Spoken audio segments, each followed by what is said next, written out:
You know, in every narrative, be it in a book, a movie, a show, or a video game, there is always that one supporting character whose story we find more compelling for whatever reason than the story of the main protagonist.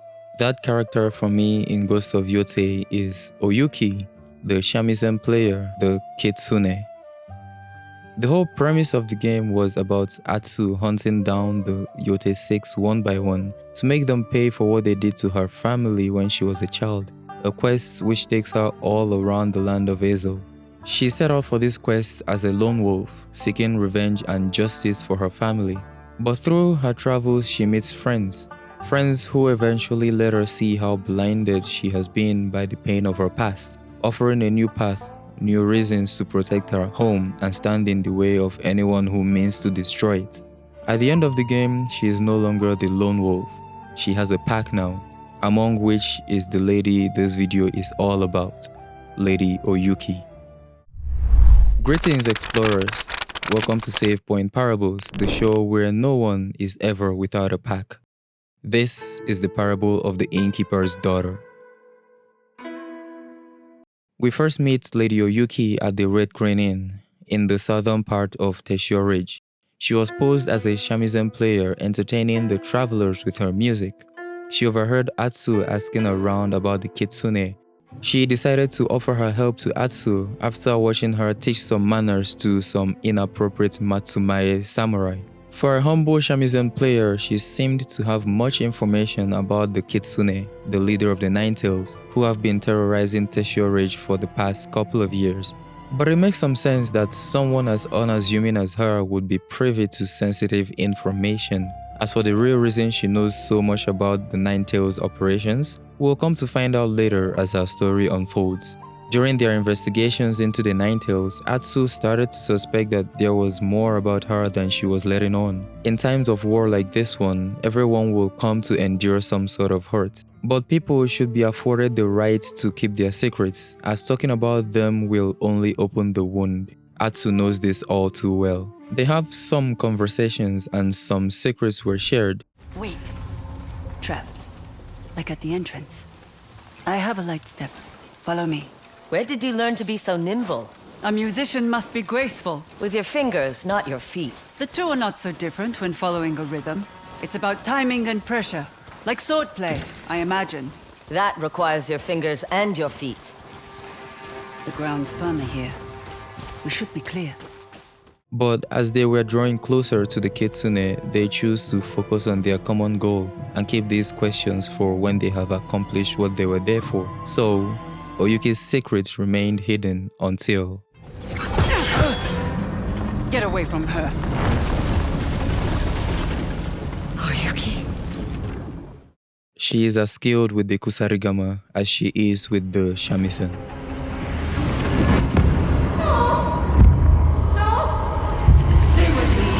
Stay back.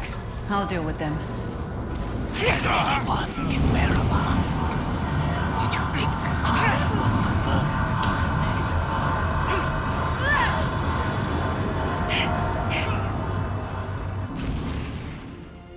Oyuki was the first Kitsune. That day at the Red Crane Inn was not the first time Oyuki and Atsu crossed paths. They first met on the night of Atsu's greatest tragedy, the night of the burning tree. The Yotei 6, led by Lord Saito, attacked her family at their home. As the story goes, Atsu's father, Kento, who was his closest friend, left Saito during a time of famine and hardship, which seriously hampered Saito's plans to rebuild his clan free from the shogunate. When Kento left, other men started to doubt Saito and left as well. According to Saito's writings, this betrayal caused his only daughter to die of starvation and his wife to kill herself shortly after.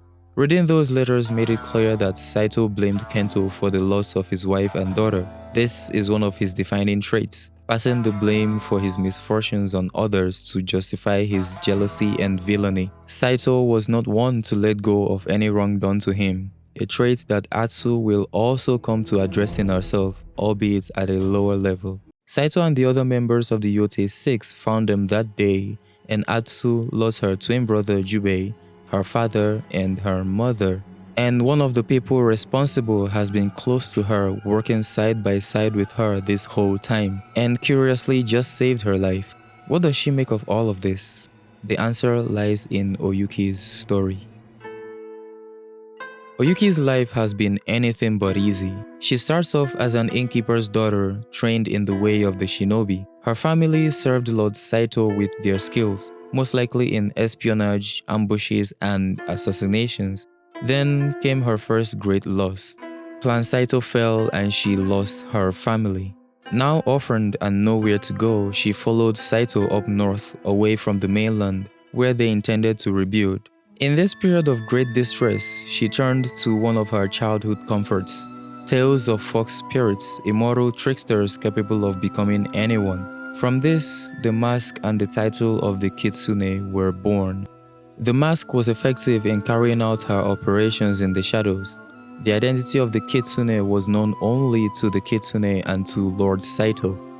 Saito despised the traditional way of the samurai, which would not let a woman in among their ranks.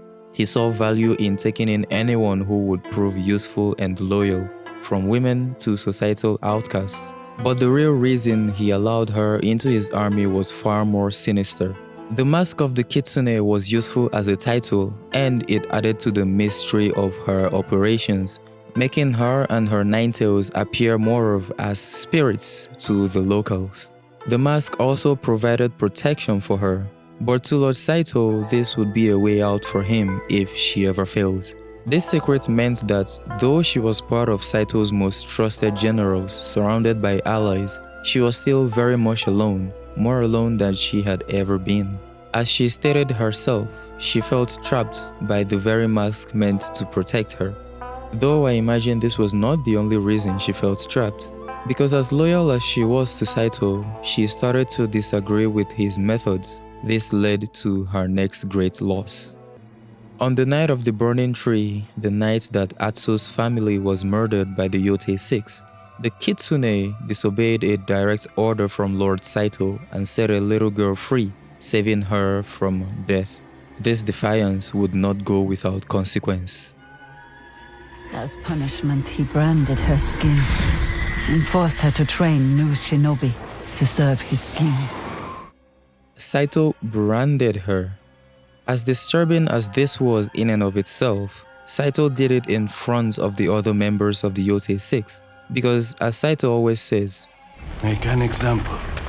This was especially cruel because he knew that Oyuki could not shout from the pain. If she did, then her secret would be out. The Kitsune was a woman. This was an unthinkable reality in that period of history. A woman standing side by side as equals with men in the army. This could only end two ways, execution or exile. Clan Saito had already been disgraced, so if it ever came out that a woman was among their ranks, the name of Saito would never recover from the shame. The members of the Yotei 6 would not let this happen. And looking at them, the snake, a drunk, the Oni, a shamed general, the spider and the dragon, Saito's own sons, Oyuki would have suffered a fate worse than death. If her secret came out, the consequences would have been unspeakable. Imagine the agony, the pain and the smell of your own skin being seared by glowing hot metal and not being able to make a sound. Saito's cruelty in full display for her to experience firsthand. After this, she knew she was done. She not only had to leave Saito, but she had to bring him down on her way out. Call this revenge if you will, but it looked like Oyuki finally saw Saito's failures as a leader, his lack of accountability and the cruelty of his vengeful heart. She knew that if he ever legitimately became Shogun of the North, as many of his followers already called him, it would not be good for anyone, especially the people of Ezo who were already being terrorized by Saito's men. So, she played the part of a repentant servant, biding her time while training the Nine-Tails for Saito's eventual invasion of the mainland. While doing this, she found an ally, Dojun, a close disciple.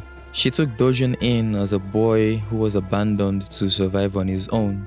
She taught him how to find and use herbs, how to make medicine, and how to forage and survive off the land.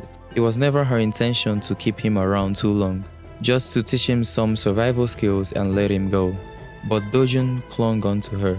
She saw something in him, so she let him in, eventually teaching him all that she knew.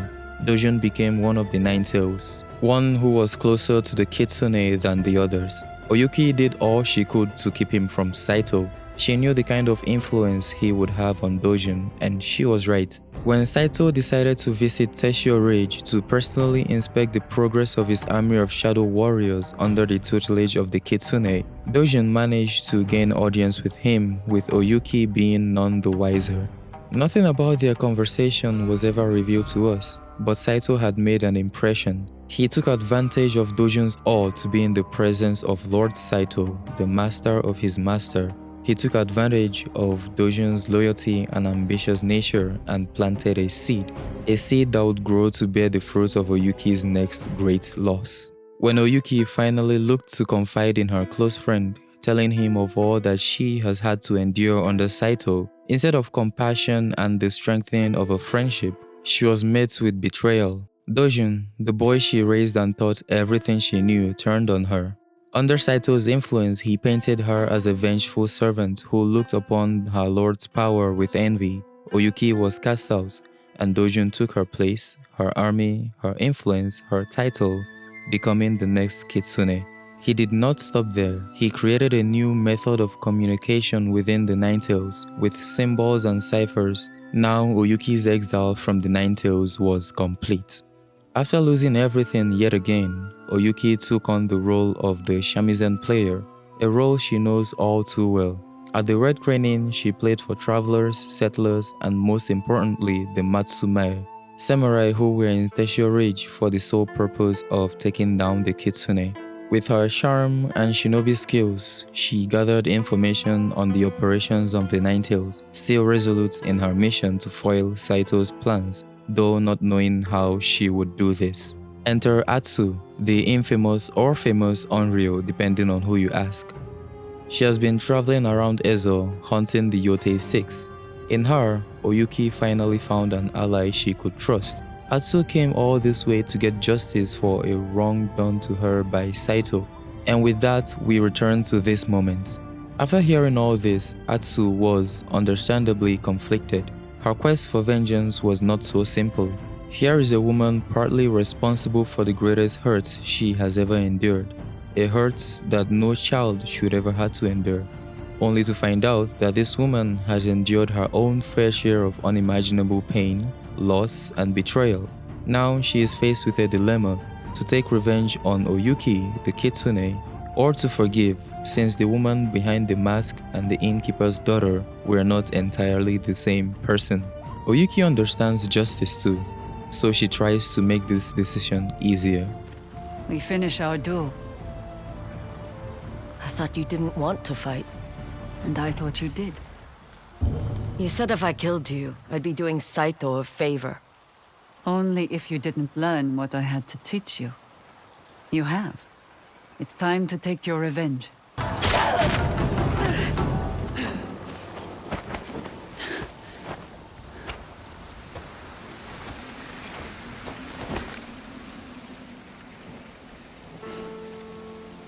Atsu, I am so sorry. I will never forgive the Kitsune.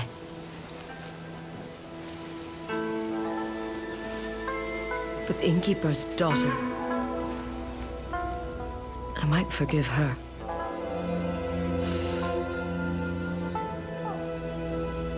Thank you.